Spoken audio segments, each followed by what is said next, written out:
Fala galera, tudo bem com vocês? Sejam bem-vindos a mais um episódio do Tô Sem Papel Podcast, o podcast que vai falar aí de marketing, publicidade, mas também vai falar de empreendedorismo. E nós temos uma missão super importante hoje, que nós estamos aí em época de eleição, né? Então, com certeza, a gente tá com uma figura aqui que trabalhou nessa área, vai ter uma vasta experiência. Só que nesse podcast, a gente não apresenta o nosso entrevistado. Na verdade, ele vai se apresentar, né? Então, eu estou aqui com o Rafael Marchese, né? Que é uma figura, gente, já para começar aqui com vocês. É super bacana, né? E com certeza a gente tem muito o que falar. Eu acho que uma hora vai ser pouco, né, Rafael? Olha, Tarcísio, primeiramente, muito obrigado a você e ao Léo por terem me convidado. Infelizmente, o Léo não pôde vir. Sim, exatamente. É bom explicar isso hoje, né? O Léo teve um imprevisto hoje, mas enfim, nos próximos episódios, com certeza, ele vai estar aqui também. A chefe dele mandou ele estar no local. Então, gente, agora, ó, quando o chefe manda, obedece quem tem juízo, né? Na cadeira é double chef, double chef em casa e trabalho. Exato. Mas, Tarcísio, primeiramente, muito obrigado mesmo pelo convite. Bacana. Eu não sei se eu olho pra câmera, olho pra vocês, onde eu quiser. Sentir à vontade, exatamente. Beleza. Muito obrigado. Tô olhando pra TV. Mas, celular. Hoje em dia tá comum isso. Mas, ó, meu nome é Rafael Marchese, sou jornalista. Uma satisfação imensa estar aqui. Falar de algo que eu gosto só um pouquinho. Nem um pouco, gente. Diga que o Tarcísio é figura também, já que ele falou que sua figura tem nome de candidato a governador também. Eu não tô ganhando nada pra isso, mas vocês sabem, né? Exatamente. E você vê, né? Nossa conversa nasceu num café. Você vê? Eu fui tomar uma xícara de café, porque eu tava com vontade de tomar um café lá do... E você tava passando ali também, né? Tava. Mas assim, a gente já se conhecia, né? Foi, não, adorei. Cheguei, vi você e já foi, opa, vamos lá. Estamos no interior, já né, senta gente? Com a gente. Não, interior é foda. É fogo. Não é legal? Não tem... Não, pode falar. Pode falar palavrão? Aqui não tem, não sai um pizinho. Não, antes de começar, a gente coloca lá 18. É o mínimo. Maravilha, Rafael. Então, me conta um pouco, assim, eu sei que essa sua experiência já tem vários anos aí, com certeza, né, dentro aí do marketing político. Eu não sei se é marketing político ou marketing eleitoral, quais os termos que você utiliza, né, para estar desenvolvendo. A gente também tem a área de relações públicas que é necessário até desmistificar, porque às vezes é uma profissão que cada vez que você estuda, ela aparece também com novas propostas. E às vezes eles colocam, as pessoas colocam que não entendem, né, e colocam numa caixinha, ou então tenta, enfim, não entende direito, né, a proposta. Então eu queria que você falasse um pouco como é que foi essa sua evolução aí como profissional, né? Lembrando aí que nós estamos no interior, mas o Rafael também tem experiência em outras partes também, de consultoria, enfim. Queria que você falasse um pouco a respeito dessa vivência que você trouxe aí durante esses anos, né? E com certeza depois vão ter aí, né? Fica até o final, que a gente vai falar bastante a respeito também de política. Vai perguntar sobre candidatos, sobre propostas, sobre artistas que influenciam também essa pegada aí eleitoral, né? Bastante. Não é verdade? Com certeza, Tarcísio. Não, olha, os artistas, por mais que às vezes você fala, pô, o cara é insosso, mas... É o poder do endossante, né? Exatamente. É o cara que tá ali todo dia, o que a pessoa ouve todo dia em casa. Ele gosta. O cara tem uma influência no lado mais sentimental da pessoa. Passional, né? Aquele momento de melancolia, você pega, vai ouvir, sei lá, um Caetano Veloso, ou vai ouvir um Chico Buarque, você fala, pô, vou matar. Aí você pega e começa a ouvir esses caras têm influência vital pra você. Você fala, não, o poema é muito bonito, eu vou matar. Então, os caras têm uma influência na tua vida gigantesca. Não tem como a gente não pensar que os artistas vão influenciar.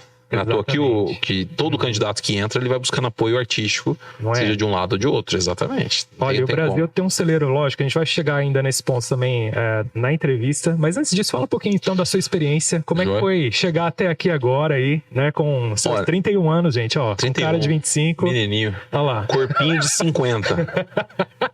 Tanto que eu caminho essa vida ativa que eu tenho. Não, nem falo nada. Ô, Tarcísio, mas ó, tudo começou lá atrás, quando eu era criança. Meu pai mexe com marketing político desde os 18 anos dele. Sério? Ele tá com 58 quase, tá com 57. Bacana. Errado não, senão ele me bate. Mas, deixa de castigo. Mas o meu pai, ele começou desde cedo com campanhas eleitorais. Ele veio do rádio, jornalista, foi apresentador de TV aqui em Prudente, enfim, passou por bastante local. Sim, qual foi o nome dele mesmo? Marcos Tadeu, o nome dele. Ah, bacana. E meu pai me levava para os comícios Eu me lembro muito bem quando em 1996, eu tinha 5 anos de idade. Certo. A campanha prefeito do Mauro Bragato era Bragato e Chiquinho Galindo. Meu pai, junto com mais uma pessoa brilhante aqui que tem do marketing político de Presidente Prudente, o Periquito, Donizete, fizeram a campanha do Bragato. Tinha mais um outro grupo, pessoas maravilhosas trabalhando com eles. Meu pai liderou essa campanha, gerenciou. E eu me lembro muito bem do Bragato na minha casa, dos políticos na minha casa, conversando. Meu pai fez o jingle de campanha, debatendo. Ele colocava pra gente assistir, às vezes, alguns vídeos de campanha, porque se uma criança entende vídeo de campanha, só acho que todo mundo vai entender. Nós já participava, então, da campanha como, né, uma pesquisa qualitativa ali, né? Com certeza. Exatamente. 2000, eu me lembro muito bem, 2000, meu pai fez a campanha do Tiese, foi em 3º lugar aqui em Prudente. Certo. Fez também a campanha em Presidente Epitácio, eu não vou lembrar agora a época certinho, né? É o Daci, Ademar Daci, foi candidato a prefeito, foi eleito lá. Olha que legal. Então eu participava, meu pai levava a gente. Então sempre estive nesse meio. Meu pai falou assim, filho, vamos para uma campanha, eu vou fazer uma pré-campanha, faz isso aqui para mim. Às vezes, quando eu estava com 18 anos, já tinha uma voz, gostava de locução, estava estudando comunicação, ele me passou material de campanha para fazer, eu fazia locução para algumas cidades. Não acredito, 18 anos? Com 18 anos. Então, eu já comecei a participar desde cedo. Com 18 anos eu fiz a minha primeira campanha como cabo eleitoral. Sim. Então fui entendendo um pouco de marketing político, ajudava na produção de alguns materiais jornalísticos, aproveitando o que já estava na faculdade, no comecinho. Que bacana. Então, nesse processo, você vai evoluindo, entendendo como funciona com os cabos eleitorais, como funciona a fotografia, como funciona a filmagem, como funciona a relação com as pessoas, com o eleitorado, o que é fundamental para as pessoas, e por aí foi. Depois em 2012, eu trabalhei na campanha do Agripino aqui em Prudente, foi bacana, a parte de redes sociais, foi um baita do aprendizado. Já foi uma época que as redes sociais já estavam em alta, né? Já. O Orkut estava morrendo, o Facebook já estava forte, Twitter bombava, Instagram também estava começando. Sim. Então, foi uma fase, se não me engano, o Instagram estava começando em 2014. Isso, mas eu me lembro que muito forte foi o Facebook naquela campanha. Certo. O Facebook ainda a rua, estava na fase de transição. E foi muito interessante. Juntamos um grupo de universitários, eu que montei esse time, pessoas brilhantes, todos da FACOP, todos da Dona Oeste, pessoal de faculdade, cara, foi brilhante. E montamos, tinha estudante de publicidade, estudante de jornalismo, juntamos as forças, é uma campanha redondinha nas redes sociais. Infelizmente ele não venceu, ele tinha até alguns problemas judiciais na época, onde impediam, a campanha dele estava com o que eles falam, por conta e risco e tal, então... Certo, tem uns nomes certos, não entendi nada não, né? Ele tinha uma campanha impugnada, ele não podia, na verdade, ser candidato, porque ainda respondia algumas questões jurídicas, mais ou menos isso. Certo. Mas ele não... Infelizmente, sim, os votos talvez não fossem contados. Entendi. E, no fim, o Tupã foi eleito naquela campanha, naquela eleição. Tupã, de maneira... muito inteligente, fez 4 anos de campanha durante todo o mandato, fez um governo, conversava com a população, isso é fundamental para qualquer político. Ele fez o pós-venda. Você sabe que esse conceito de mercado, do marketing de um modo geral, se político entende um pouquinho de mercado, ele entende que é necessário um pós-venda, por exemplo. Que ele tem que manter o contato com o seu eleitorado. Isso é fundamental. É importante a gente fazer esse recorte, né? Porque às vezes a gente fala tanto de marketing, a gente fala dessa jornada do consumidor, entre aspas, né? Tirando um pouco da política. E ele não termina ali na venda, né, Rafael? Então é a mesma coisa, se a gente fazer essa aplicação para o marketing político, no caso, não termina ali no voto, né? Exatamente. Vou fazer antes que eu continue um pouquinho aqui, você pediu para me apresentar. Sim. Mas você pega Lula e Bolsonaro, que hoje são...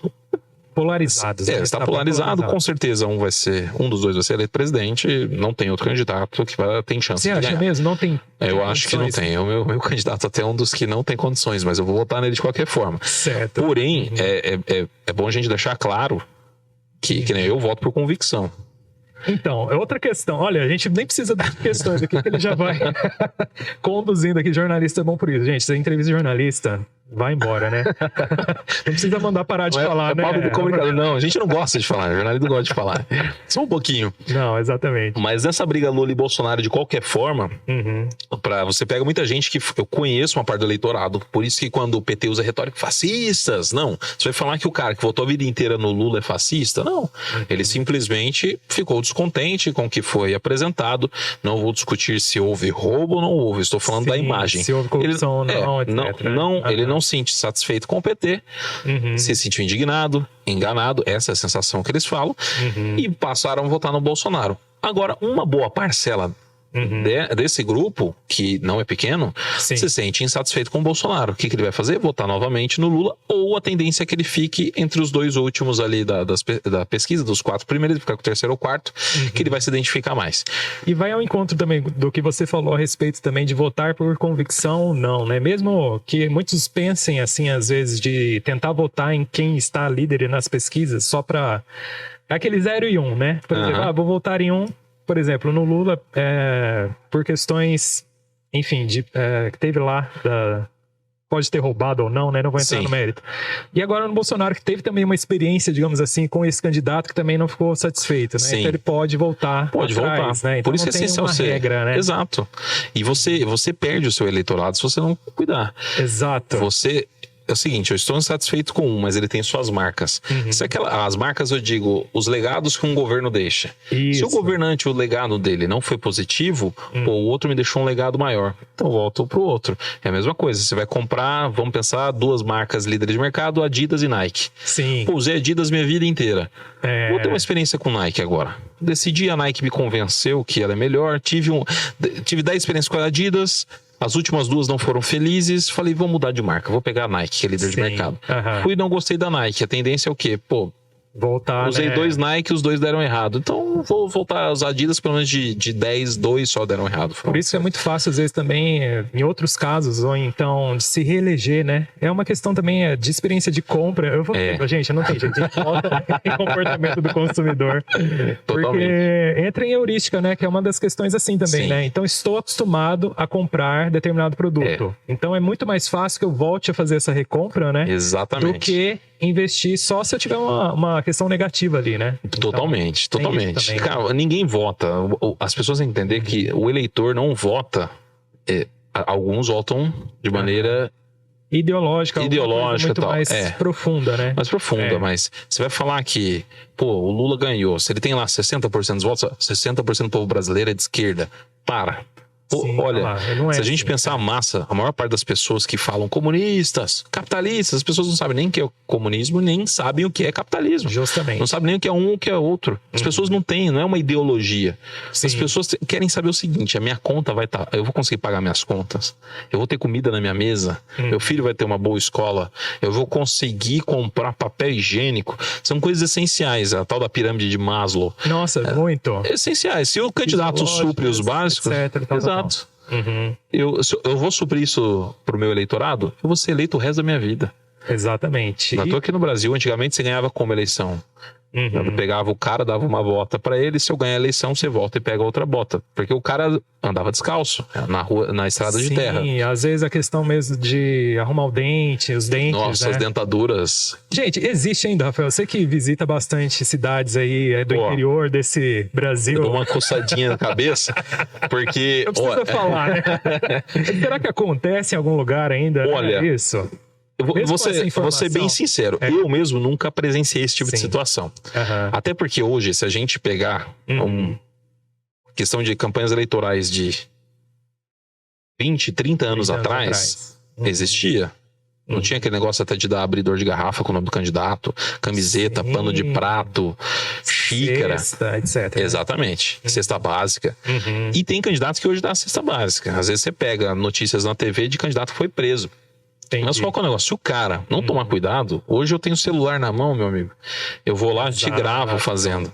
O Ministério Público prende. Uma coisa que funciona ainda no Brasil, que está deixando muito candidato ressabiado, é que as instituições judiciárias estão funcionando um pouquinho melhor em relação, ou muito mais, em relação à questão de combate à corrupção. Você tem uma pressão exatamente, essa pressão. Tem uma pressão popular em cima disso. Então as pessoas têm que tomar muito cuidado. Isso é fundamental. Agora, um político que sai distribuindo a roda hoje em dia, ele tem que tomar muito cuidado. Isso é... Exato. Tem uma pergunta, acho que vai continuar essa nossa discussão. Por exemplo, como que eu posso escolher o meu candidato? Porque assim, a gente vai estar agora, né? Assim, com tantas opções, né? A gente tem do nosso lado, diferente desses 20, 30 anos atrás, que a gente tem como comparar ali na hora, né? E eu vejo, por exemplo, como bons brasileiros, né? A gente deixa tudo para a última hora. Não, exatamente. Não é? Então assim, só que para conhecer os candidatos, como que a gente tem que fazer, Rafael? Olha, eu sempre aconselho, pega lá um livro, pega o plano de governo do cara e vê o que o que ele oferece e tenta estudar o que é viável.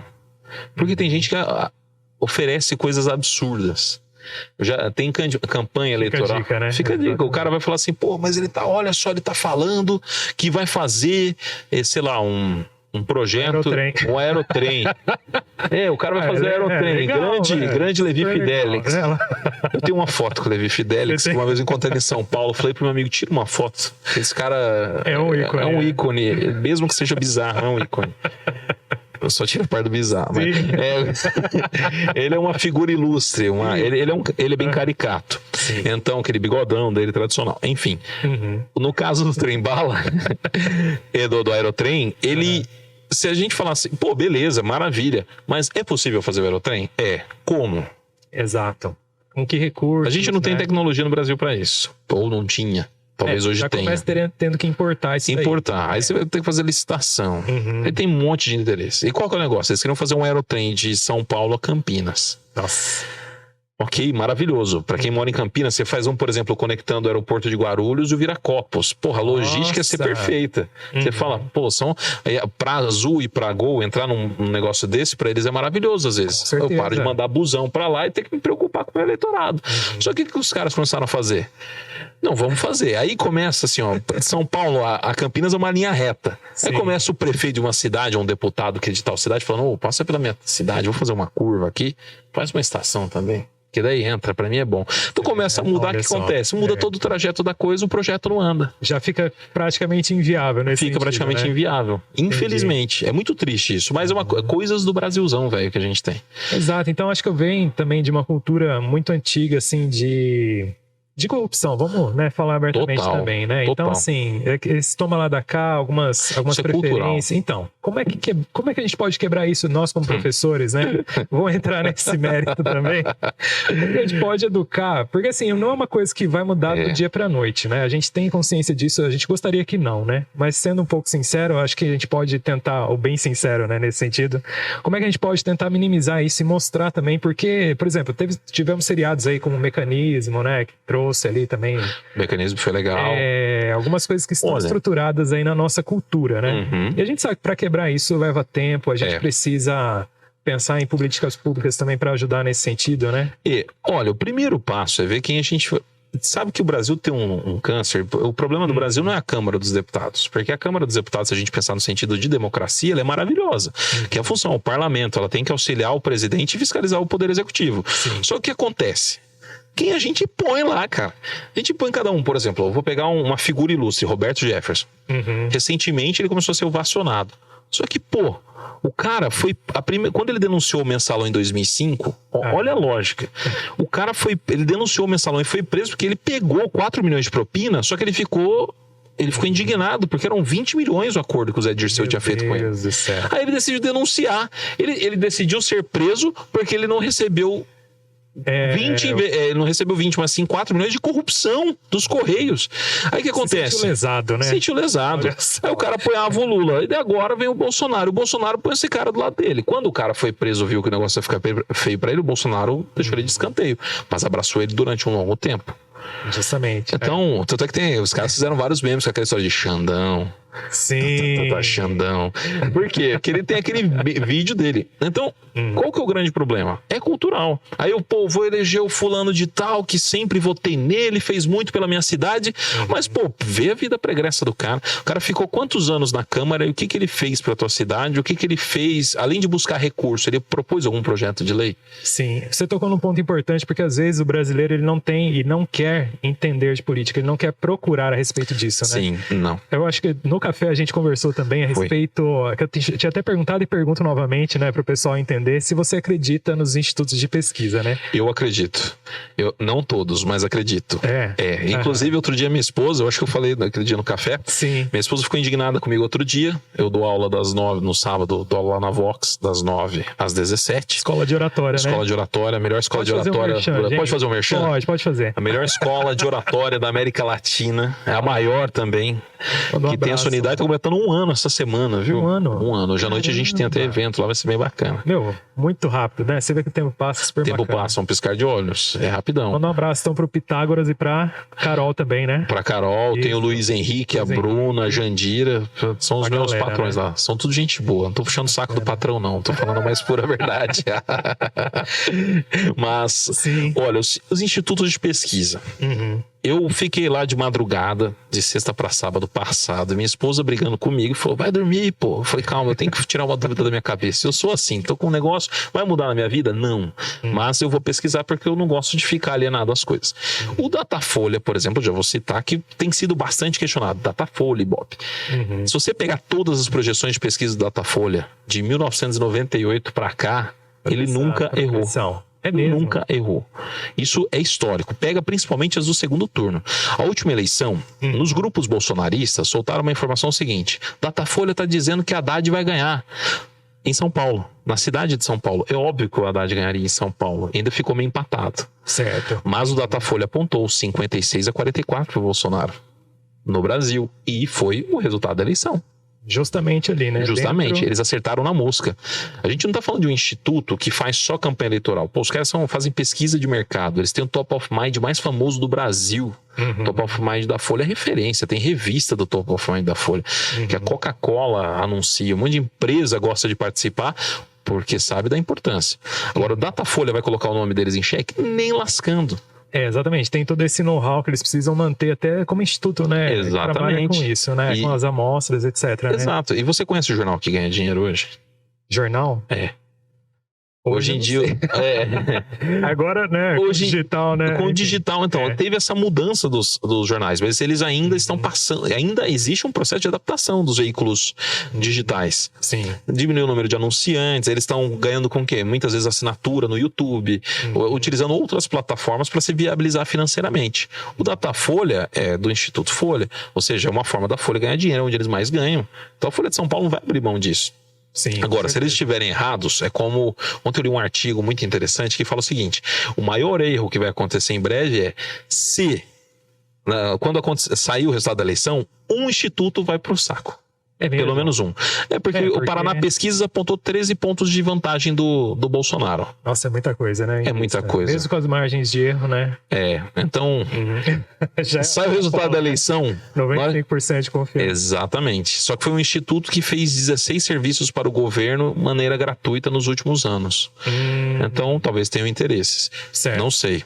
Mas eles têm esse poder também de influenciar, querendo ou não, porque as amostras saem antes, né? Saem. Então, aquele que tá indeciso, às vezes, também pode ir para aquela grande questão de não querer perder voto. Eu acho ridículo isso. Mas tem muito, né? Não quero perder o meu voto. Exatamente. Aí já não pensa em ideologia, já não pensa em propostas, não pensa em nada. Exatamente. Na hora que você vota, é que nem o brasileiro, tem uma fala do Ciro Gomes que é interessante. Ele fala: o brasileiro, ele é politicamente de esquerda, ideologicamente, é politicamente de esquerda e economicamente conservador.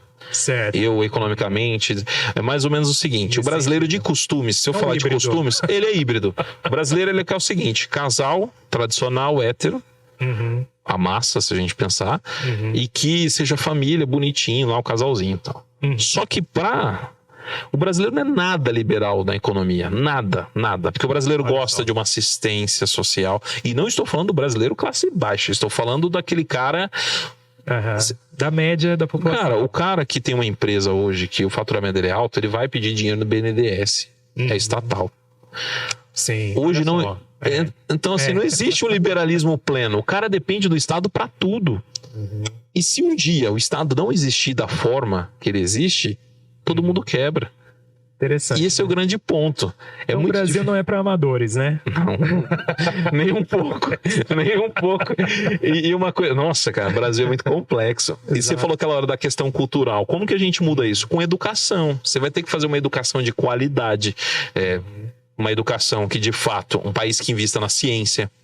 Eu vou fazer um breve relato. Sim. Eu tava lendo esses dias, eu adoro muito aquela revista Aventuras na História. Puta, que coisa massa. Eu nem sei se sai ainda. Eu fui numa banca, vi lá que tava por R$7, 2 edições antigas. Eu falei, vou comprar.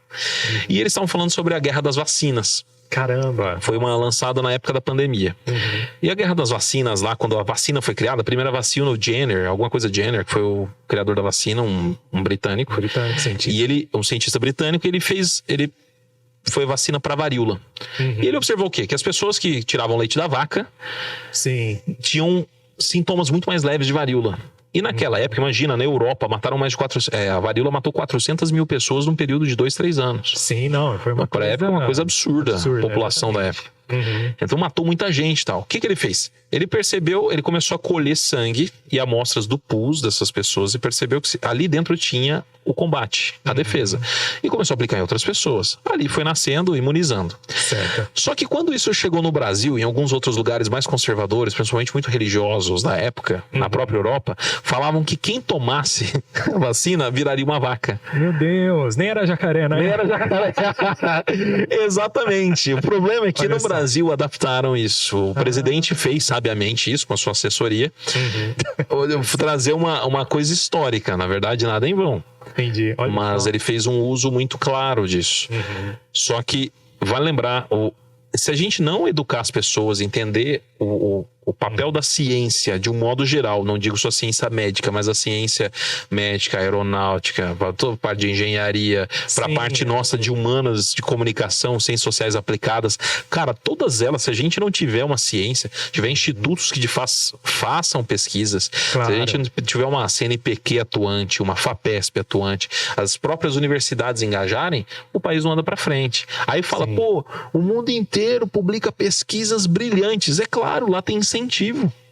Com certeza. Tem público e privado. As empresas lá podem patrocinar. Uma coisa no Brasil é meio travado isso. Sim, eu vejo isso também. E tem no setor público também.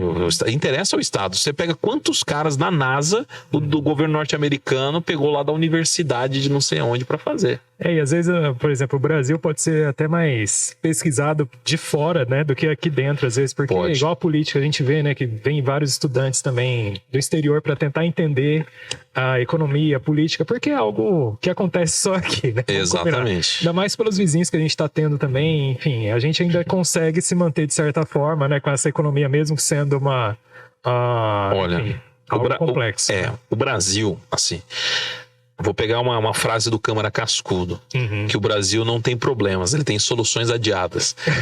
Que eu gosto muito dessa frase, porque de fato o Brasil tem soluções adiadas. O que acontece? Quando a gente chega no período eleitoral, eu vou te fazer uma pergunta agora, eu vou te entrevistar, Tarcísio. Vamos inverter. Quantas vezes você viu nessa campanha uma disputa de propostas de fato? Olha, essa é uma boa... Não só nessa, em todas as outras campanhas. Não, a gente não vê, eu vejo principalmente nos debates, que eu adoro debate, né? Eu acho que todo mundo, na hora que vê... eu gosto, sim. Que eles estão lá, eu não sei se a gente tem o sangue quente, porque é brasileiro, né? Mas a gente fica assim, até o final, né? Então realmente não vê, a gente vê muito mais alguma deixa do que o candidato fala, alguma coisa para tentar desabonar de certa forma... Mas não vejo projetos em si, não é uma discussão de projetos, é uma discussão de quem pode quem é menos falar ladrão, sabe? Isso, quem é menos ladrão, ou então quem não merece estar ali, ou quem merecia estar ali. Outros têm um discurso mais acadêmico, assim como a Tebet, por exemplo, que eu achei interessante, mas você vê que também não é popular, as pessoas às vezes nem não ela nem o entender. Ciro, os dois são extremamente afastados do público. Exato, então de repente aí uma frase de efeito pode gerar memes e trazer, e é uma questão também que eu quero trazer para você, como é que isso também vem impactar, porque às vezes uma fala engraçada vai dar muito mais audiência do que realmente as propostas que a gente precisa. Você pega, por exemplo, outro dia eu tava vendo que o Kid Bengala é candidato a deputado. Nossa, eu vi isso também. tem propaganda só dele, viu? Tem. Assim, é robusto a campanha. Ele fez uma alusão ao Tiririca, rapaz. Ele tomou processo por causa disso. Ele fez até uma propaganda, depois fazendo piada disso. E ele fala, eu acho. Ele fala que vai ter pau pra todo mundo. E tudo que ele usa uma... Ele faz linguagem, duplo sentido, né? Total. E ele faz muito uso de anáfora. Ele fala assim, eu como Jair, como Luiz, como Ciro. Puta que pariu. É um negócio bizarro. É um negócio que só acontece no... Mas a Brazilian Freak Show o negócio. Tem uma página que eu gosto da internet, chama Brazilian Horror Story. E sempre aparece as coisas. É uma alusão a uma paródia do American Horror Story. Deixa eu deixar nos links aí. É muito bom. E cara, o Brasil é meio bizarro as coisas, porque a gente fica numa bolha, sabe? São criadas bolhas. Sim. Você pega lá, o que o Bolsonaro fez de bom? Acabou com a corrupção. Aí você questiona dos filhos. Aí você pergunta para um lulista, o Lula roubou. Não, roubou não, ele foi inocentado. Não, o Lula não foi inocentado. O processo vai ser analisado em outra instância, em outro tribunal. Exato. Na verdade, tem uma briga no Brasil. E outra, é que nem a Lava Jato tá bom, mas o Joaquim Barbosa julgou o Mensalão, não é à toa que Dirceu e Palocci caíram fora do cenário político. Sim, E o Mensalão não teve contestação, nada foi anulado, porque houve. É onde o Roberto Jefferson, hoje aliado de Valdemar da Costa Neto, hoje aliado de Bolsonaro, também estava envolvido. Existe muita gente envolvida nesses processos. Porque são as mesmas cartas, parece que ainda estão por lá, né? Por isso que a gente volta àquele ponto. Fazer a Câmara dos Deputados diferente, você faz o Brasil diferente. Enquanto a gente tem... enquanto eles não se aposentarem, de certa forma. Às vezes eles só vão aposentar quando Deus chamar, cara. Então você vai ver o cara que ficou 80 anos na Câmara dos Deputados, Sarney. 70, Sarney nem sei se tá vivo. Será que tá vivo? Eu não sei, eu não lembro agora também, mas acho que ficou um bom tempo, né? Foi. O Sarney foi aquele cara que quando o Tancredo... Gente, o primeiro presidente do Brasil que eu lembro é o Sarney. Olha como que eu tô velho. Eu me lembro de quem? Do Fernando Henrique, já presidente. Meu Deus, eu não lembro do Collor. Olha, quando o Collor veio prudente, eu fui lá. Eu nunca esqueço, porque tinha tanta gente. A gente foi assistir, né? E alguém me queimou com uma bituca de cigarro. Eu era criança e a gente teve que ir embora. Eu tinha 5 anos quando o Collor veio pra cá. Olha que absurdo, né? 5 anos? Caraca. Isso foi em 90. 90 foi pouquinho tempo. Eu nasci um ano depois. Aí, ó, pronto. Mas eu nasci, o Collor era presidente, o Brasil era tricampeão do mundo. Isso. Mas eu me lembro muito bem do Fernando Henrique, presidente. Verdade, olha só. A gente bate até um desespero nessas horas. Mas tô ficando velho. Por um lado é bom também. É bom, a gente já tem a bagagem necessária. Tem a bagagem, eu acho que é necessária. Mas, de um modo geral, se a gente pensar politicamente o Brasil, o brasileiro, ele ainda, eu digo... Olha, eu não sei se é ruim, se é bom, não vou dar um crivo. Mas desde 2013, quando começaram aquelas grandes manifestações, que o povo foi pra rua por conta do aumento da passagem de ônibus. Você lembra lá? Lembro. Com que não vai ter... 1 centavo, não sei, alguma coisa assim. Passe livre, movimento Passe Livre. É isso mesmo. No movimento Passe Livre, eu me lembro até no dia da primeira manifestação, que eu estava em São Paulo. E a primeira manifestação, eles isolaram as pessoas no Shopping Pátio Paulista. Eu estava a 2 quadras de lá, eu sei. esperando a minha irmã sair do banho, porque eu ia com a minha irmã no shopping, que ela morava pertinho. Então, depois eu fui, vi que tava tudo cagado, tava tudo arrebentado lá, tava tudo cagado, tudo cheio, tudo sujo. E soube pelos jornais. Ali começou, porque a opressão policial foi tão forte ali, na época, então, o governador era o Geraldo Alckmin. Sim. Na época, a opressão policial foi tão forte que ele conseguiu colocar uma população conservadora pró-polícia, que é o caso do Brasil, contra a própria polícia e contra o governo do estado. Aí se espalhou pelo Brasil. Parecia aquela primavera árabe que derrubou Muammar Gaddafi, Hosni Mubarak, Saddam Hussein e tantos outros líderes. Saddam Hussein já vem de outro, que é dos Estados Unidos. Mas tem uma influência norte-americana. E simbólico, porque foi em São Paulo, né? Tudo que parece que acontece ali São na Paulo Paulista, não é? Acontece no restante do Brasil. Emblemático, né? Emblemático. Olha, eu me lembro que eu trabalhei na Rádio Jovem Pan de São Paulo. Olha que legal. Fui repórter da Rádio Jovem Pan, não fiquei um longo tempo lá. Acabei saindo, uma coisa que minha família ficou indignada, eu pedi demissão na época. Enfim. Mas são coisas da vida. Foi muito boa. Eu lembro que eu fiz uma manifestação com um repórter, até na rádio, nós somos 2 repórteres, um deles é o André Aguiar, hoje ele está com Datena no Brasil eu sei Urgente. Quem que é. O cara é incrível, o André. Colega meu, gente boa, palmeirense também. Sempre tem um problema, né, no meio, né, gente? E nós, nunca pode ser perfeito. Não. Mas eu estava lá na manifestação e eu me lembro muito bem que foi o dia que teve o maior contingente policial da história de uma manifestação em São Paulo. Tinha até aquela tal da Tropa do Braço. Sim. Que eram policiais imensos. Os caras tinham um braço que parecia maior que minha cabeça. Pior que o Bop, assim, Pior que o Bop. Não, os caras treinadíssimos, lutavam jiu-jitsu, os caras gigantes. Caramba. Era um contingente de 3.250 policiais. E tinha 7.000 manifestantes. Aí eu falei, se eu fizer a conta direitinho, todo mundo apanha. Todo mundo fez 2 vezes. Se organizar direitinho, todo mundo apanha. E, cara, foi uma manifestação incrível. Só que foi incrível no sentido, pô, eu como repórter, a primeira vez vendo aquilo, sim, óbvio que você gosta de ver, como jornalista, ver a história sendo feita, exato, o movimento, era o movimento Não Vai Ter Copa, estava no ano da Copa do Mundo, do Brasil, e foi interessantíssimo. Só qual que foi... até foi vaiado, né, lá quando foi aqui no Brasil, né, no Rio de Janeiro, teve toda uma confusão, enfim. Foi, a Dilma, né, a Dilma era presidente, ela foi vaiada lá quando ela inventou na abertura da Copa. Isso. Realmente, ela foi vaiadíssima. Eles maquiaram praticamente o Rio de Janeiro pros gringos, né? Foi, uma coisa assim. Foi, não, pra tudo, o Brasil inteiro eles maquiaram. Ai, gente. Nós tudo eles deram uma... Eu lembro que eu conheci, eu fiz uma matéria, tinham morrido 2 operários na obra do Itaquerão. Ah, certo. E eu tava na rua, eu tava na Radial Leste na hora que isso aconteceu. Me falaram, Rafael, vai lá pro Itaquerão, manda o motorista pra lá, que foi o motorista da rádio. Vai pra Itaquera, porque morreu um cara lá, o pessoal vai pra delegacia, você precisa colher depoimento. Ficamos tinha todos os veículos de comunicação, Rede Globo, Band e tal. No fim, não deu em nada. Não deu em nada, mesmo, a situação meio que abafaram. Abafaram bastante. Só que era nítido que o Itaquerão não tinha como ser construído. Você sabe que a lenda... Tá lindo, né? Mas todo o processo... Rapaz, tiraram uma foto ontem que eu vi da Arena Corinthians de cima. Os caras estão falando, olha a sua Havaiana branca depois de uma semana, porque o estádio é branco, tá tudo sujo em cima. Aí tá Neoquímica Arena, tudo sujo em volta. Tá de branco também, né? Pinta de preto. Pô, pinta de preto, que é a cor do time. Pinta de preto fosco ou um preto até brilhante, mas vai ficar menos feio. Sim, é verdade. Pô, já passa um verde. Eu lembro até a primeira vez que eu fui, era branco por fora e tinha uma luz verde sendo jogada. Oxe, mas como assim? Aí tinha uns repórteres lá, os caras já mandaram foto e postaram. Começou a sair nas coisas. E a gente começou a rir, nunca mais o Corinthians achou luz verde lá. Ah, com certeza. Foi verde e branco, tava o estádio do Corinthians. Algum profissional de marketing foi demitido. Eu tenho essa legislação. Ou de arquitetura, alguém que cuida do urbanismo ali meteu aquela luz verde. Foi uma anta, né? Olha que legal, Rafael. Então, assim, olha, tem uma outra pergunta também que eu quero ver. A gente tinha falado a respeito dos artistas, né?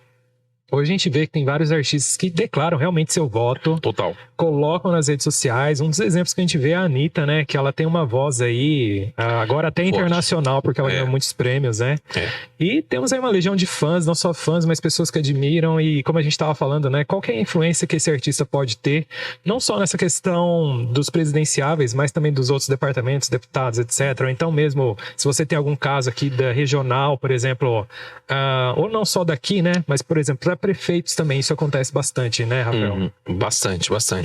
Uma coisa que é fato, os artistas eles vão influenciar, como nós falamos lá no começo. Lá no começo.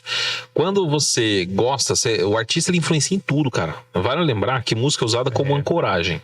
Nossa, a música é usada como ancoragem. Você entra em muitas lojas, ela segue uma temática musical para você comprar mais, se sentir bem lá dentro e ficar mais tempo consumindo. É o marketing sensorial, né? É o marketing sensorial. Isso aí você vai entender muito mais do que eu. E acho maravilhoso essa área.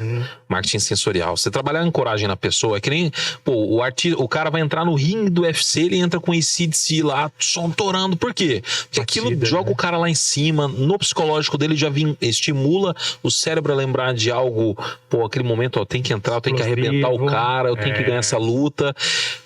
Maravilha. Aí você pega o cara que faz isso, o artista, e começa a pedir pra ele declarar apoio político. O cara já tá, ele tá no seu inconsciente, ele te estimula. É óbvio que vai mexer. Com certeza vai mexer, né? Vai mexer. Precisa fazer pesquisa, Anitta, né? Caetano Veloso, Chico Buarque, hoje eles são declaradamente Lula. O Caetano tinha declarado apoio ao Ciro durante 2 anos. Não é mesmo? E Cara, eu achei sensacional isso do ponto de vista de marketing. Né? Aquela paz toda.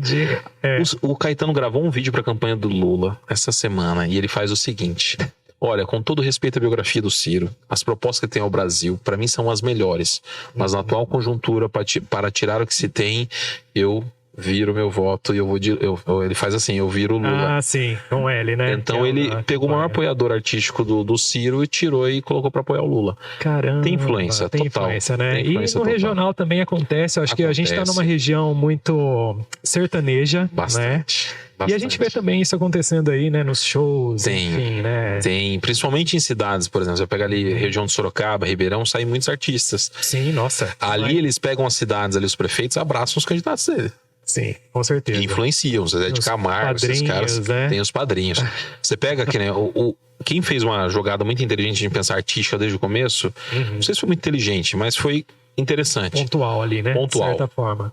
Quando o Bolsonaro traz a Regina Duarte para ser ministra da Cultura, na verdade, Secretaria da Cultura. Sim, nossa. Ele foi inteligente. É. A Regina tá na vida de muita gente. Ela já foi a artista mais querida do Brasil, isso é incontestável. Não, a namoradinha do Brasil. Namoradinha do Brasil, exatamente. Né? Tô achando que você é mais velho. Você é mais velho do que você tá querendo dizer. É uma alma antiga, né? Mas a gente gosta, né? Acho que dessa história da TV também, acho que tem muito a dizer a respeito, né? Total. Assim como as redes sociais hoje, para nós jovens, sim, a TV, as mídias tradicionais, né, fizeram essa ponte, né, para a comunidade em si, né, que era a voz realmente desse pessoal, né? Total.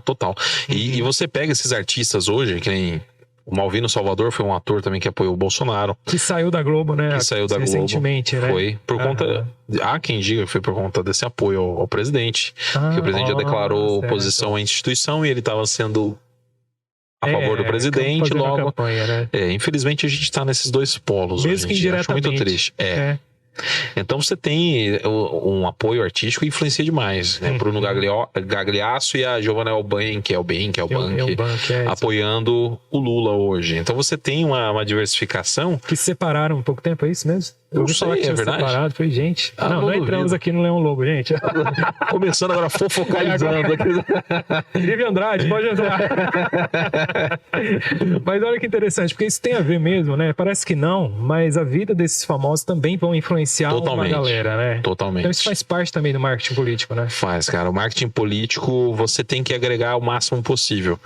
Então o que eles fazem normalmente nas cidades? Que trabalha assim em comunidades. Então, eu conheço o fulano de tal que é um líder de bairro e se ele me apoiar eu consigo trazer voto. É uma pessoa que influencia na cidade. Influenciadores digitais. Nossa, influenciadores digitais tem um monte. Felipe Neto hoje ele influencia na eleição. Você pegar a molecada que acompanha Felipe Neto... Sim, a galera, 16 anos, tá votando. Exatamente. Olha, eu fui com a minha esposa, ela deu uma palestra na escola Marechal Duarte, lá no Parque dos Pinheiros. Aqui em Prudente. Antigamente era Prudente, Machado, hoje é o Machado. Olha, hoje é Machado. Terra, gente, para Machado. Mudou-se o bairro. Tô brincando. Não, mas mudou-se mesmo há poucos anos.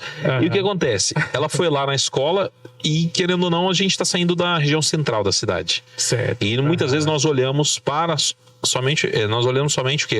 Todo mundo tá falando tal coisa. A maior parte da cidade trabalha no comércio, mas boa parte das pessoas que trabalham no comércio estão ali em contato com pessoas que são um pouquinho mais radicais, às vezes politicamente. Se eu conversei com a molecada, eu fico perguntando, onde eu vou, pergunto, quem que você vai votar, quem que você pensa. Um pouco da bolha, né? Saindo a gente muito na bolha, muito.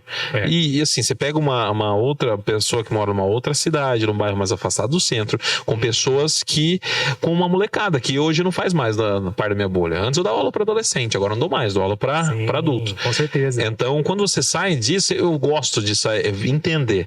Perguntei pra molecada, eu não conheci um que falava em voto, por exemplo, no Bolsonaro. Mas por quê? Boa parte eu pergunto porque Lula, no tempo dele, minha mãe tinha tal coisa e tal, mas muitos citam, inclusive, os influenciadores. O influenciador que eu gosto, a Anitta tá apoiando ele e tal. Então, a influência do artista, ela tem um impacto imenso nessa situação. Entendi. Por que eles focaram nesses mais? O Chico Buarque vai mudar o voto de quem? Ninguém, praticamente. Por quê? Porque quem ouve Chico... As pessoas já se foram. Não, mas tem uma parcela, tem muita gente bacana, mas principalmente porque quem ouve Chico, normalmente, hoje em dia você não vai falar que, vamos ouvir Chico... na festa Qual foi a última vez que você ouviu o Chico na FM? Sim, nossa. Não, vamos combinar, né? Só tem pop internacional. É pop internacional. Ou sertanejo. Exato. Né? Você vai ouvir o quê? Anitta, Fernando Sorocaba, Zé Felipe, lá que é o filho do Leonardo. Parece que todos têm a mesma voz, eu já não sei mais quem é. Não, olha, eu sou suspeito de falar de sertanejo universitário porque eu gosto de rock, né? Então, pra mim, rock, eu também prefiro. Eu tô mais ali no ACDC, no Led Zeppelin, da nova geração Greta Van Fleet, falar mais fino, tô mais nessa. Porém... Eu de flashback, eu gosto também dos flashbacks. Começa um Ahá, Duran Duran, Depeche Mode, bom pra caramba. Eu te falei, tava tocando agora há pouco na rádio quando eu vim pra cá, na rádio. Mas o que é interessante? Você observa, o artista influencia o seu público. Isso é fato para tudo. Para tudo. O meu padrasto é bitomaníaco. Ah, certo. Todo mundo que falava mal de Beatles, ele odiava. A pessoa falava assim, eu odeio Beatles. Ele falou assim, não gosto desse cara. Nossa, mas por quê? Não gosto. Mas é o jeito dele. Porque o cara é fanático. E eu sei tudo de Beatles por conta dele. Então, tudo que vai... Tem alguns amigos assim também. Nossa, e tocam na noite e tal. E enfim, né? Exato. Precisa ver tudo isso. Temos mais perguntas, sim, com certeza. Já perguntei a respeito da pesquisa eleitoral também, que a gente com certeza vai ter aí também vários insights para o final. Queria que você falasse um pouco do que você vê aí para os próximos passos aqui da nossa região, porque assim, a gente teve uma visita agora, né, do Bolsonaro também aí, que deu um grande movimento, sem dúvida, né? Como que você vê assim a nossa região politicamente, como que ela pensa, se você já pensou assim em algum perfil também que eles trazem aí dentro dessa vivência, né, política regional? Politicamente falando, do que eu tenho, trabalhei sempre em campanhas de 2010 pra cá, sempre peguei campanhas, esse ano eu não peguei nenhuma. Não, bom tempo, né? Não tô, já um tempinho, daí uns 12 anos de bagagem. No total, se a gente parar pra pensar na região em si, quando você conversa com o eleitorado pensa de uma maneira mais conservadora. Óbvio, aqui é reduto de Bolsonaro. Presidente prudente, se você pegar até ali chegando perto do Pontal. Uma região com mais assentamentos, você historicamente tem mais votos pro PT. Então você vai ter um eleitorado do PT ali muito forte. Mirante, uma parte de Presidente Bernardes.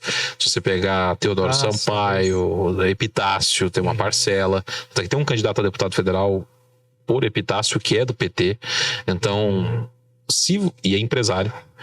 Então ele pega já uma parcela que você fala, o empresariado apoia o Bolsonaro, você tem um empresário da cidade que influencia bastante na cidade, que é do PT.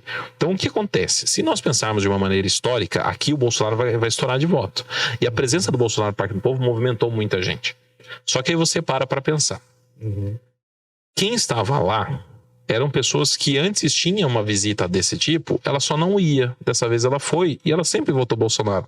Então não há nada de novo. O que o Bolsonaro está usando de estratégia? Uma voz, né? Tem uma voz, com certeza. Começa a fazer certo, né? Exatamente. Campanha também, né? Faz, muito forte. E outra coisa, você estudou isso no marketing, sabe muito bem. Tem a história da manada, do efeito manada. Sim. A história da prova social. Então, se tem bastante gente apoiando, sinal de que é bom. É a mesma coisa, vou pegar aqui a água. Cara, se essa água está sendo consumida por todo mundo, sinal de que ela é boa. Então, quando eu faço esse uso desse recurso, ele dá muito bem. E eu vou falar uma coisa, uma questão estratégica. A campanha do Bolsonaro sempre agiu dessa forma. Todas as visitas dele lotava de gente e tal, faziam aqueles corredores. A câmera sempre pegando de baixo, porque se tinha um movimento menor, o ângulo que fica colocado dá um volume maior. Então mostra, qualquer visita do Bolsonaro lota. O cara é amado no Brasil inteiro e tal. Pode ser, mas não é o que as pesquisas apontam. Porém, você olha uma movimentação também, você não vê o Lula indo em público, mas fazendo visitas. Então você tem um questionamento. Exatamente. E aí? Como é que faz? Cara, é muito difícil. Aí ele foi... Será que ele tá com medo de alguma coisa? Olha, dependendo do local que ele for. Ele não pode andar no local, por exemplo, classe média para alta. Que aí nesse público ele tem uma rejeição gigantesca. Mesma coisa que o Bolsonaro visitar uma periferia, ele também não faz. Né? Eu vejo assim eles andando, a gente teve a Kirchner também agora lá, que quase morreu, né? Teve um atentado, né? Foi. E é muito exposto, né? Mesmo eles tendo agora essa preocupação, até porque o Bolsonaro teve aquela facada lá na última campanha. Foi em 2018. Mesmo eles tendo aquela preocupação toda, eu vejo ainda que é muito fácil acontecer alguma coisa, porque tá ali, né? Você tá exposto, né? Você tá muito exposto. Hoje tem aquelas maletinhas que é com uma placa de aço, parece no meio, que se a bala vier no mato o cara, mas a cabeça tá exposta, um tiro a distância com coisa. Hoje tem tecnologia suficiente para isso. Sim, o cara tá exposto a todo momento. Ele pode estar andando e, sei lá, quem for o atentado que vai cometer, o cara pode ser louco, ter juntado dinheiro muito tempo, fazer uma besteira. Enfim, pode ser uma teoria da conspiração, aquela coisa assim, vou matar o presidente. Não, mas hoje em dia, qualquer pessoa pública, na verdade, se a gente pensar. Artistas também, a gente viu, John Lennon foi morto assim, sem mais nem menos, né? Por exatamente. Um fã, né? Um fã. O Mark Chapman, se não me engano, sei que é o Chapman, seu nome. O cara, ele queria ser o John Lennon, falou assim, eu não sou o John Lennon, vou matar. pegou ele de costas no Central Park, lá em frente ao Dakota, e meteu bala no cara, né? Como pode? Acabou, né? Acabou. Então, assim, é muito complexo isso daí. A gente vê que quando é uma figura pública, né? Não tem como a gente, igual a gente estava falando no começo, da gente não sentir o sangue fervendo às vezes, principalmente nos debates, porque isso vai mexer com a nossa vida diária, é uma pessoa pública que a gente vai conviver aí por mais 4 anos. Exatamente. Né? E vai mexer com a economia, com as políticas públicas, todo esse cenário, né, que afeta diretamente a população. Exatamente. Né? Mexe muito, afeta bastante. A gente envolve a questão das pessoas que pensam com o fígado, justamente, são essas que podem cometer um atentado, elas não pensam com o cérebro, então na hora vem a raiva. Eu achei que era por causa da bebida alcoólica. também. Pior ainda. E é verdade, porque, cara, a pessoa tá pensando ali na hora, tá acontecendo a pressão política, tá acontecendo a situação, é muito complicado. Então o que eu faço? O que eu vou agir? Por exemplo, você pega uma dona de casa que nunca viu o Bolsonaro na vida, só viu ele falando palavrão. E ela é conservadora, ela não gosta de palavrão. O que acontece? Ela tem uma rejeição ao cara. Então ela olha pro cara, eu vejo pessoas já, donas de casa, que falam assim, não, eu odeio aquele homem. Por quê? Porque ele fala muito palavrão. Pronto, já tem uma rejeição. Você não ouviu o Lula falando palavrão. Aí a tendência dela é o quê? Votar no Lula. Aí você pega uma pessoa que ela é mais... Ela já tem um empresário. O cara teve mais benefícios nesse governo. Benefício seguinte, aumentou o dólar. Eu exporto. Eu tô ganhando em dólar, meu amigo. Eu tô na fase que eu mais ganhei dinheiro na minha vida. Taxa Selic lá em cima, quem investe, né, também. Exatamente. O que interessa essa pessoa? O Bolsonaro continue lá. Então, sempre que a gente for pensar, a gente tem que pensar quais são os interesses privados de cada um. Exato, porque somos seres políticos, né? Acho que a gente tá caminhando para esse final, né? E olha, gente, passa tão rápido. Mas assim, Rafa, já vou chamar de Rafa, que o Rafa já vai... Tamo junto. Aqui já, vamos chamar ele várias vezes. Por favor, eu não gosto de falar. Dou aula de oratória à toa, assim, não gosto um pouquinho de falar. Sensacional. E assim, eu queria que você fechasse um pouco também... com a sua visão, algum recado que você queira dar nesse sentido assim mesmo de... Como professores, né? Acho que a gente tem esse papel, talvez, não só de descortinar ou desmistificar alguma coisa. Política é um tema sensível, principalmente no Brasil hoje, que está polarizado, né? Mas a gente precisa falar cada vez mais e participar também, né? Eu vejo assim que, por exemplo, você que é engajado com os projetos também sociais, sim, bastante. Pessoas. Se você quiser falar um pouco a respeito disso também, porque eu acho que o papel do jovem, né? Que o Rafa é super jovem aqui também, estar participando ativamente e localmente, né? Onde a gente estiver inserido, né? Sim. Então, como que você pode finalizar esse episódio que eu vejo que a gente vai ter que fazer o número 2 depois que ter a eleição, né? Eu juro que eu tava pensando nisso, Tarcísio. Eu falei, cara, eu tô dando um monte de previsão, falando, não, confio no Instituto de Pesquisa e tal. Vai a campanha e fala, Rafael, você errou, agora vem aqui pra hora do juízo final. Tirar limpo, né? Vamos tirar limpo isso. Mas é uma boa, até pra gente falar assim, a análise da campanha em si, isso é bacana. E depois que acontece, fica mais leve pra se fazer a análise. A comunicação comparada, a gente vai fazer outras coisas. Nossa, isso é massa demais. Mas, o principal, acho que todo jovem tem que fazer projeto social. Porque nós, como você mesmo já frisou, nós somos seres políticos. Não tem jeito. Eu gosto muito de fazer projeto social porque eu gosto muito de política. Um dia, quem sabe lá, quando tiver bem mais velho, posso ser candidato a alguma coisa. Mas vejo hoje... É mesmo? Você encararia lá? Olha, então esse é o problema. Eu acho que sim. Eu, por enquanto, só faço campanha dos outros. Mas ainda me lançar, eu penso no futuro. Quem sabe? Mas isso a Deus pertence. Tô bem de boa. Porém, o que eu penso? Que a gente faz com um projeto social, eu consigo causar um impacto hoje na comunidade muito maior do que se eu tivesse, às vezes, até num cargo público, onde eu vou ter que atender determinados interesses. Com o projeto social, não. Vou lá, foco. Tem uma instituição precisando de cadeira de roda. Quantas? 10? Então vamos, sei lá, junta a força, junta a molecada, vamos... Lá, do Rotaract, hoje eu sou o mais velho do clube, tô com 31, a maior parte tem 25, 24 anos. Junta o pessoal e fala, vamos fazer um esforço, um yakisoba, uma lasanha, uma pizza, fazer uma pizza, vamos juntar grana e comprar cadeira de roda. O impacto que eu vou causar na sociedade, na vida daquelas pessoas é muito maior do que às vezes eu esperar, passar um tempo até me tornar político, me amarrar um partido, enfim. Exato, passar toda aquela campanha. Exatamente. Enfim, né? Sei lá. E é mais gostoso, você faz um network, conversa com uma galera, não tem aquele compromisso público de fato com o político, você tem um compromisso com a comunidade, é muito mais interessante. interessante, é muito mais rico. É mais rico. E acredito que nós, como professores, a nossa função é o quê? Formar as pessoas. Formar e informar. Com Entender certeza. Que a ideia é se pensar sem paixões. Apesar de, muitas vezes, quando eu falo, deixo a minha tendência a falar mais alto. Nós, né? Todos nós, não tem como, são paixões. É que nem você fala de uma pessoa que você é apaixonado. Sim, nossa. Nossa, a pessoa é maravilhosa, o amor é cego. Mas o ideal é que a gente não fique tão cego, que enxergue melhor as coisas para que a gente fique mais lúcido. Então, tentaram buscar um pouco de lucidez. Então tá, acabou a eleição. Se o seu candidato perdeu, beleza, a vida segue. Você vai ter que trabalhar pra caramba ainda. De qualquer forma, né? Exato. E se o seu candidato ganhou, que pense de fato, de uma maneira muito racional e cobre ele para que seja feito aquilo que ele prometeu e que melhore a sociedade. Não é porque meu candidato perdeu que eu odeio. Não, pô, independente. Eu posso ter Ele vai cobrar de qualquer forma. Exatamente. A gente tem que cobrar ganhando ou perdendo, né? Se envolver mais e tá ali, né? Exatamente, cima, né? exatamente. A gente tem que estar cobrando, mesmo se for meu candidato. Meu candidato ganhou, tudo que ele fizer é bom. Não, cara, não é bom. E as pessoas, hoje, os dois candidatos que lideram as pesquisas são os candidatos onde o eleitorado costumeiramente faz isso. É verdade. Toma partido, né? Que é diferente. Né? Exato. Pô, só quero a melhora social. Pode ser direita, pode ser esquerda, pode ser centro. Pode ser cara, melhorar, vai ter saúde de qualidade, escola de qualidade, educação de qualidade, vai melhorar a sociedade, vai ter emprego para todo mundo vai ter comida na mesa, todo mundo tá feliz, quem quiser crescer profissionalmente pode crescer, beleza, a sociedade tá perfeita.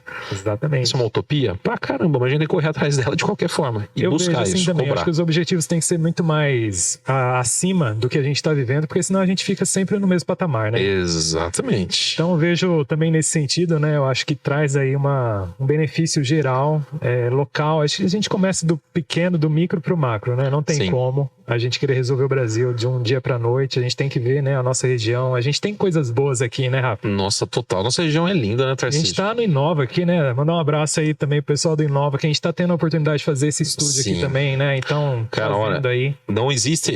quando eu tava fazendo mestrado, tive que parar, conversamos um pouco antes, em gestão do conhecimento. O meu objeto de pesquisa era o Inova. É mesmo? É verdade. Olha lá. E na época eu vim fazer a pesquisa porque toda cidade que criou um centro de inovação teve o seu desenvolvimento superior. Então, cidades como Maringá, que já usava o EM como esse instituto para fazer, e muitos outras cidades criam pequenos polos, incubadoras, para quê? Para que você possa, de fato, progredir. Acho que Birigui fez isso também para o desenvolvimento industrial, lá calçadista.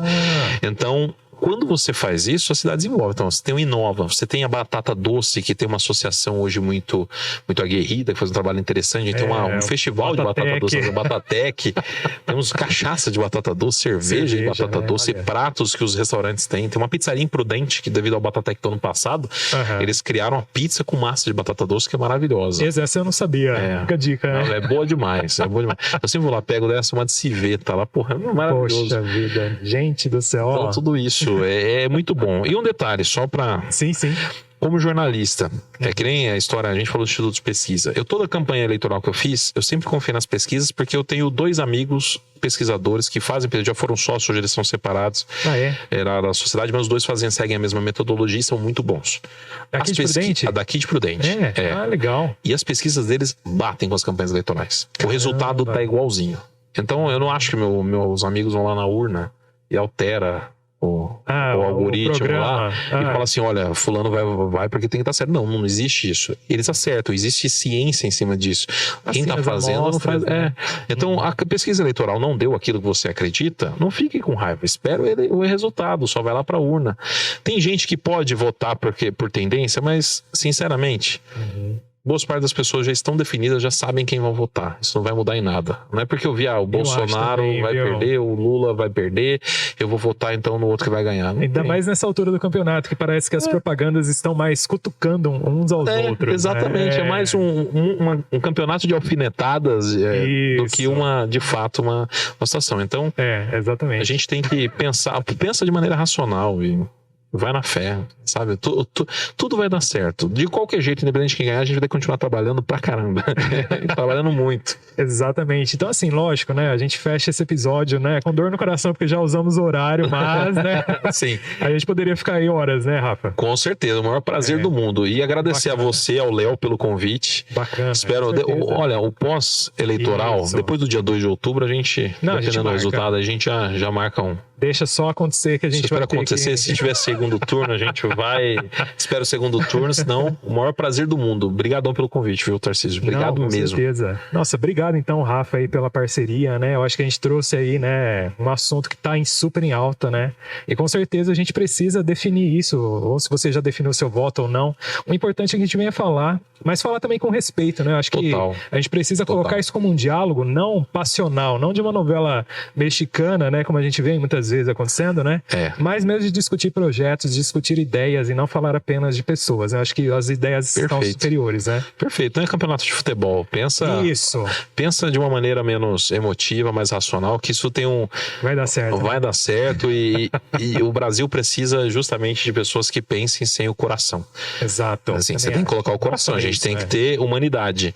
Mas que muito mais do que o coração tem que ter humanidade, mas além da humanidade tem que ter o bom senso. Com certeza. Então procurar um encontro, convergência de ideias, porque enquanto o Brasil continuar nessa guerra de polos, vai ser uma porcaria. E todo mundo perde, né? Todo mundo perde. Né? Isso, a direita, a esquerda, o centro, todos. E, um detalhe, parabéns pelo projeto. Tô Sem Papel, é maravilhoso, acompanho vocês. Valeu, poxa. É maravilhoso. É uma luz em Presidente Prudente, com certeza. Poxa, obrigado então. Nossa, ficamos então aqui, né, com o Rafa e a galera aqui do Inova também. A gente tá com o Alan e o Bruno, é isso? E o Bruno aqui também estão aqui participando. E a gente se vê aí no próximo episódio. Até mais, galera. Valeu. Falou, gente.